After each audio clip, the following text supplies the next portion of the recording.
Santapan Harian Rabu 16 Desember 2020. Hari ini kita akan membaca Hosea pasalnya yang ke-13 ayatnya yang pertama hingga pasal 14 ayatnya yang pertama. Namun kita akan membacanya pada pasal 13 ayat yang ke-9 hingga ayatnya yang ke-14. Sebelumnya, mari kita berdoa. Ya Tuhan, kami mohon bukakanlah hati kami untuk mengenal-Mu dan mengetahui kehendak-Mu dengan lebih baik di dalam firman-Mu. Terima kasih ya Tuhan. Di dalam nama Kristus Yesus kami memohon. Amin. Hosea 13 ayat 9-14. Aku membinasakan engkau, hai Israel.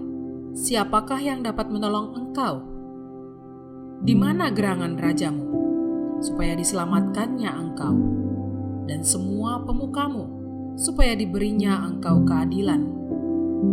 Hai, engkau yang berkata, berilah kepadaku seorang raja dan pemuka-pemuka.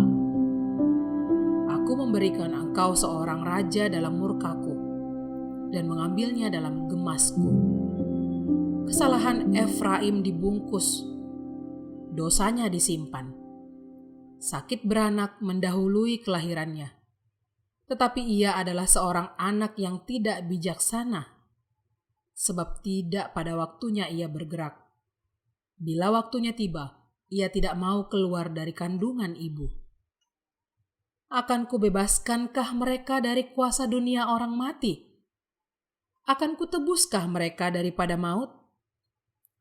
Di manakah penyakit samparmu, hai maut? Di manakah tenaga pembinasamu, hai dunia orang mati? Mataku tertutup bagi belas kasihan.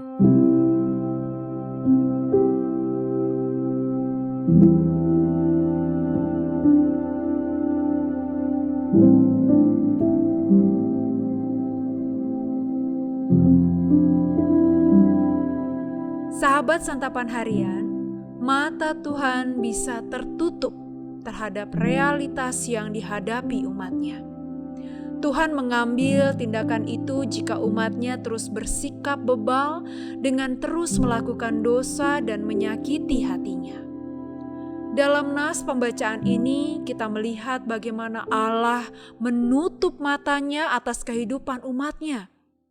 Orang Israel terus berbuat dosa dengan membuat patung dan mempersembahkan korban kepada patung itu. Sekalipun mereka telah mengenal Tuhan sebagai Allah dan Juru Selamat, mereka tetap memberontak terhadap Tuhan. Oleh karena dosa tersebut, Tuhan akan menghukum umatnya. Ia akan menghentikan kemurahan dan anugerahnya. Akibatnya, mereka akan seperti kabut yang segera hilang dan seperti debu yang diterbangkan angin. Salah satu sifat Tuhan adalah penuh cinta dan kasih. Jika matanya tertutup terhadap umatnya dan ia menutup keran kasih dan kemurahannya, maka umatnya bisa apa? Tidak ada lagi pengharapan dan kesempatan. Tuhan yang menutup mata menunjukkan bahwa Ia tidak mau lagi memerhatikan umatnya. Ketika mata Tuhan tertutup, sesungguhnya Ia menganggap kita sudah tidak ada.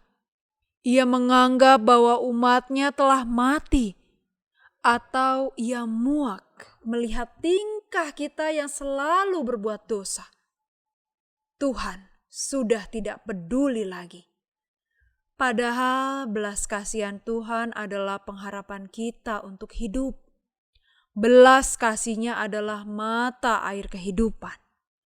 Kasih itulah yang membebaskan kita dari belenggu perbudakan, dosa, dan kuasa maut. Jika kasih-Nya sudah tidak ada lagi, berarti kita hanya menunggu waktu untuk hukuman.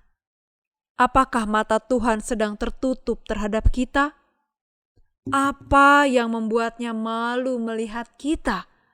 Apakah ada dosa yang terus kita lakukan, tetapi kita menganggapnya lumrah? Kini waktunya bagi kita untuk menyingkirkan segala dosa itu. Mari kita terbuka di hadapan Tuhan dan meminta Roh Kudus untuk menyingkapkan tabir dosa itu. Kita mohon kepadanya agar mengkoreksi seluruh kehidupan kita. Mari kita memohon pengampunan dari Tuhan agar Ia tidak menutup mata dan kasih karunia-Nya atas kita. Mari kita berdoa. Ya Allah, janganlah Engkau menutup mata-Mu dari kami. Dalam kerendahan hati kami mohon ampun dan kasihanilah kami yang seringkali membuat Engkau malu karena kesalahan demi kesalahan yang kami lakukan. Di dalam kasih-Mu Kristus kami bertelut. Amin.